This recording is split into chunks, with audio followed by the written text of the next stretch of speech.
A Prefeitura de Belo Horizonte, por meio da Secretaria Municipal de Cultura, apresenta Mulheres Míticas em Performance. Organização: Felipe Cordeiro e Sara Rojo. Editora: Javali. 2021. Capítulo: Direção de O Deserto. Autora: Sara Rojo. Primeira epígrafe: A Origem.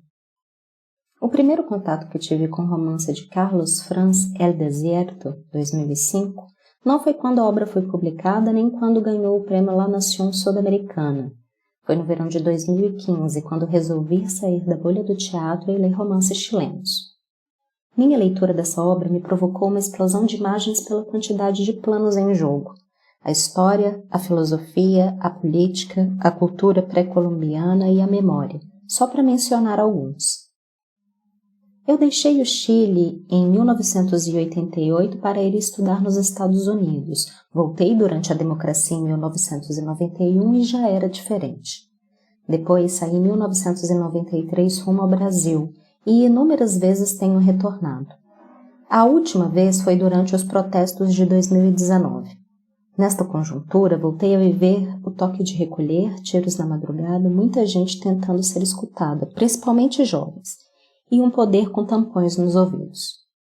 A primeira experiência da leitura, em 2015, foi fortíssima, porque falava da perda da utopia que significou o final trágico do governo da Unidade Popular, do peso de viver longe do espaço construtor do eu e do contexto chileno que tinha mudado radicalmente. Em 2016, o Brasil sofreu um colapso que nós, artistas e críticos, não sabíamos como enfrentar. Apresentei El Deserto para Felipe Cordeiro e resolvemos pesquisar, dentro do marco de seu mestrado, as questões legais e afetivas que a obra desenvolvia no deserto chileno durante o golpe militar e na transição à democracia, como uma forma de entender o que acontecia no Brasil. A partir do trabalho de Felipe Cordeiro em 2016, o Mulheres Míticas decide se inspirar nessa obra para criar um espetáculo que também fale obliquamente do Brasil. O romance tensiona uma questão individual junto a uma social, e essa dupla ferida dialogava com o que acontecia após o impeachment da presidenta Dilma Rousseff. Felipe Cordeiro e Gabriela Figueiredo ficaram responsáveis pela dramaturgia. Aqui não posso deixar de mencionar a generosidade com que Carlos Franz assumiu tanto as demandas de pesquisa de Felipe Cordeiro, quanto o fato de a peça de teatro se inspirar em seu romance. A obra dramática nasceu assim, de um trabalho coletivo de mulheres míticas. Por certo, também, muitas das propostas nasceram do caminho inverso. Foram produzidas pelos dramaturgos e submetidas à experimentação do coletivo. Definitivamente realizamos o que em algum momento da história brasileira passou a ser chamado de processo colaborativo.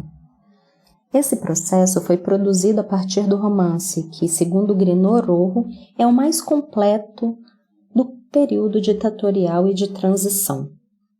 Cito: entre os romances que têm como pano de fundo o problema histórico da ditadura e da pós-ditadura que os chilenos enfrentaram, El Desierto, o romance de Carlos Franz de 2005, poderia ser o mais extenso e complexo. Nele, Franz cruza as duas histórias, cada uma contendo sua percepção do período em questão. O tertinium parationis é fornecido pelo exercício da justiça, violação grave e adaptação acomodatícia na ditadura, manipulação habilidosa e, novamente, adaptação acomodatícia no pós-ditadura. A associação, entre parênteses, dependência, da justiça com o poder está subjacente ao paralelismo proposto no romance. O uso da ideia nietzschiana da tragédia grega reforça e dá sua forma artística a essa perspectiva. Fim da citação, Rojo, 2016. Nota de rodapé 1. Texto traduzido do espanhol. Fim da nota. Segunda epígrafe, a construção. A construção da pesquisa histórica do texto dramático e do texto espetacular foi conjunta, partindo de uma compreensão do sucedido no golpe militar chileno e da análise da realidade ditatorial brasileira. Era um questionamento sobre o que fizeram esses regimes autoritários no passado, porém pensando a partir do que acontecia em nosso presente e focalizando nas personagens específicas, mas representativas de coletivo. Os que sentem prazer no exercício do poder, Cáceres, os que aceitam com seu silêncio o que acontece, Mário, os que resolvem ir embora, Laura, e os que vivem o trauma como uma segunda geração, que só conhece o que aconteceu por meio de discursos, Cláudia. Uma gama de personagens que requeriam um trabalho específico de aproximação e de descoberta. O processo não foi fácil porque existiam, como é de se esperar em todo o processo, posições divergentes e debates entre o que deveria ficar e o que devia sair da encenação. Mas primou pela busca do gesto exato, da palavra que sintetizasse as sensações individuais e coletivas que as obras nos produzia. Inclusive porque o lema da transição foi, entre aspas, justiça na medida do possível, frase histórica do presidente Patrício Aylwin que por si só provocava muitos debates. Dentro da minha concepção de espetáculo, havia 3 coisas que deviam ficar evidentes e acredito que com esforço coletivo isso foi possível.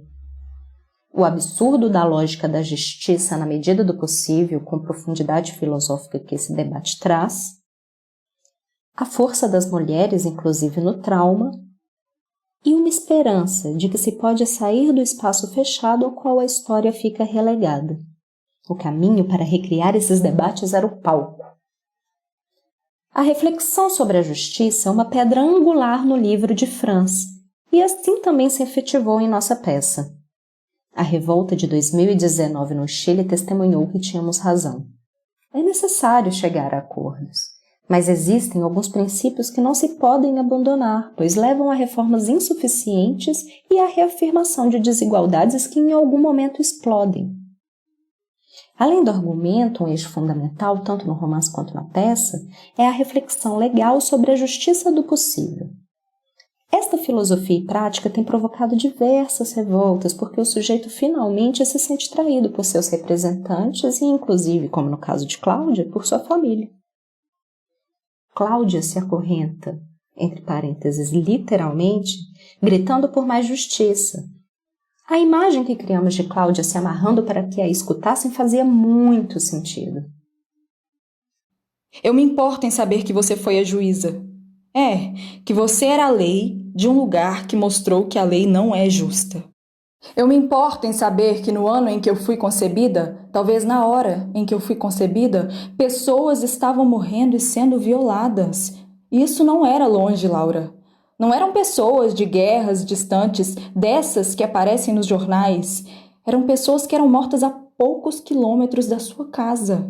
Eram tiros e gritos esquecidos pela justiça que você deveria encarnar. O mesmo grito de revolta nasceu de muitos jovens em 2016 e em 2011 no Chile. Segundo Francisco Figueroa, dirigente da Federação de Estudantes da Universidade de Chile em 2011, cito, de forma definitiva, apenas teremos força e seremos mudança com a condição de levarmos a sério a interpelação de La Voz de los 80. Nota 2. Nota da autora do ensaio. O crítico se refere ao grupo de rock chileno Los Prisioneiros, que foi a voz mais forte da geração contestatária dos anos 80. Fim da nota. De insistir que não nos releguem às estantes da história e reimaginar criativamente o papel que a transição de forma mesquinha nos atribuiu. De nos negarmos a deixar a rebeldia que cultivamos nas ruas, escolas e universidades no baú das recordações. Fim da citação, Figueroa, 2013.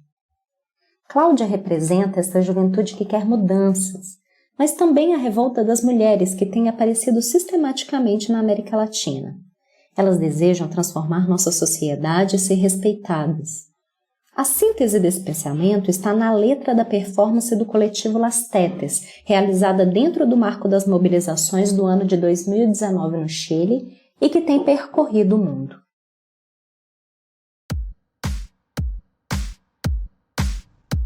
O patriarcado é um juiz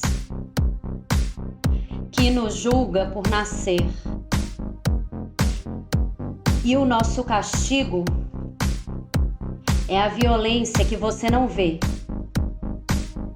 O patriarcado é um juiz que nos julga por nascer.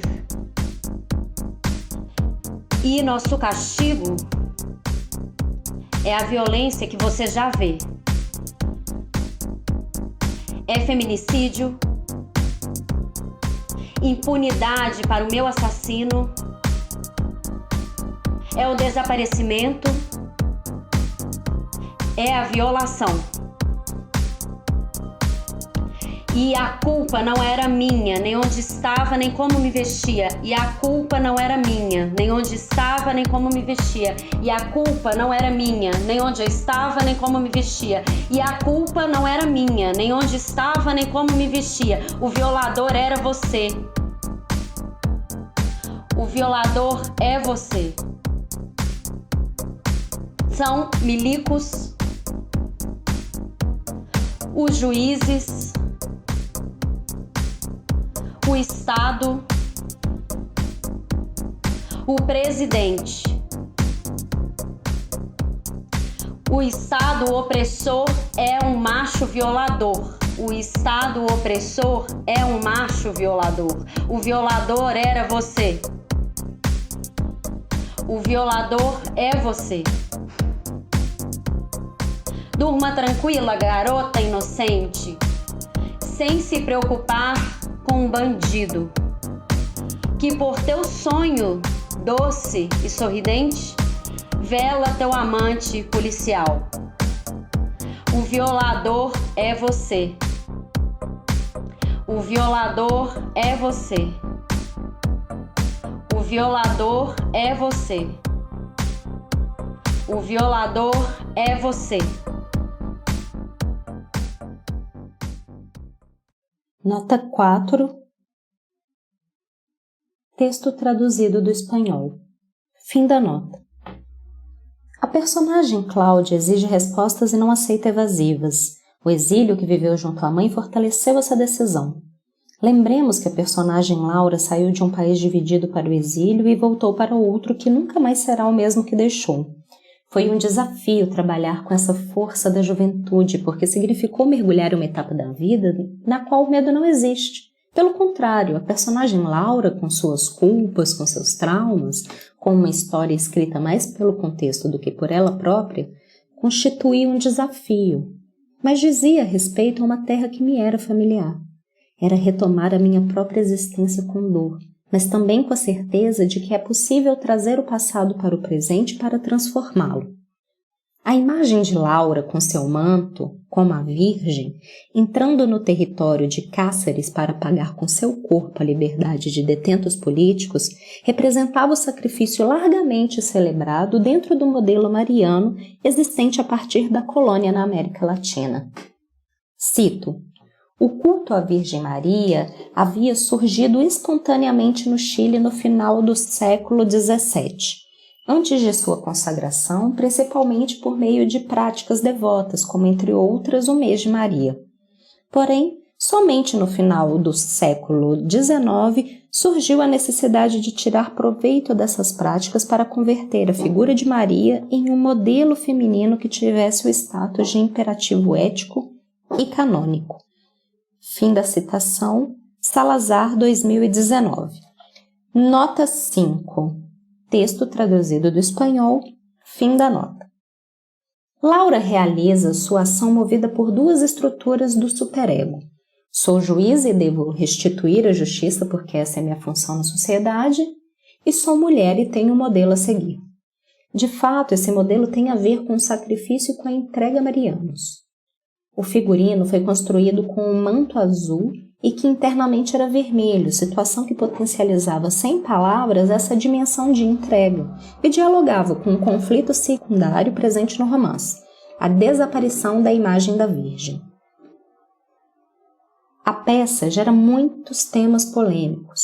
A dicotomia entre os que ficam, Mário, e os que vão para o exílio, entre o amor frustrado e uma nova vida, entre duas gerações, os que têm e os que não têm medo, para usar os termos das mobilizações de 2019 no Chile, e entre a violência e o perdão, entre a verdade e o simulacro.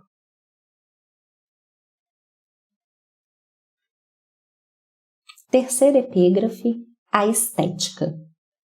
A forma de conjugar todas essas temáticas foi por meio de personagens que constroem longos monólogos que se comunicam em nível metafórico. Não existem, no campo da presença, encontros dialógicos. As conexões ficam na mão do espectador, que terá, a partir de lembranças das personagens, diferentes versões do mesmo fato. Isso permitia transitar do passado ao presente e não fechar a peça. O que, por certo, não significava que não existissem posições perante as problemáticas apresentadas. Pelo contrário, o tempo inteiro cada personagem tomava posição no debate e abria assim o campo das contradições. Por exemplo, Mário, marido de Laura que fica no Chile, se assumia como vítima do abandono de Laura, mas também como responsável de não ter a força necessária que o momento do golpe militar no Chile requeria para enfrentar o que acontecia.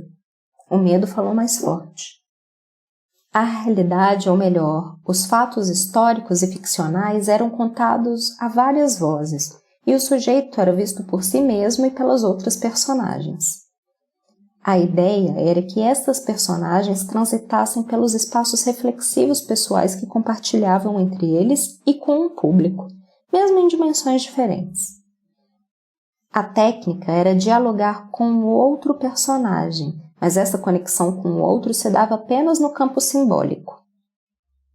Outro ponto relevante foi a construção imagética. Entre parênteses, já mencionei duas imagens centrais da peça, Cláudia amarrada e Laura a caminho do sacrifício.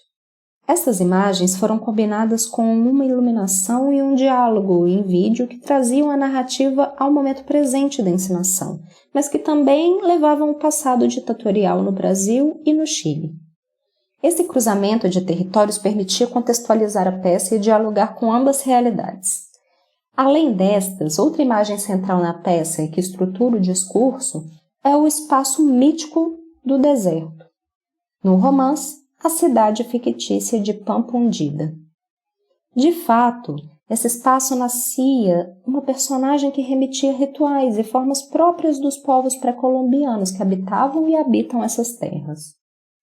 Na montagem, o grupo escolheu não nomear essa personagem, mas a imagem de um pucará abriu e fechou o espetáculo. Nota 6. Defesa indígena contra os espanhóis. Fim da nota. Estabelecendo uma relação direta com a figura mítica. Desta forma, trazia a riqueza desse espaço por meio da linguagem imagética que o Mulheres Míticas procurava desenvolver. Portanto, estamos à frente de uma montagem que trazia o passado ao presente, Chile ao Brasil e a cultura pré-colombiana ao ocidental.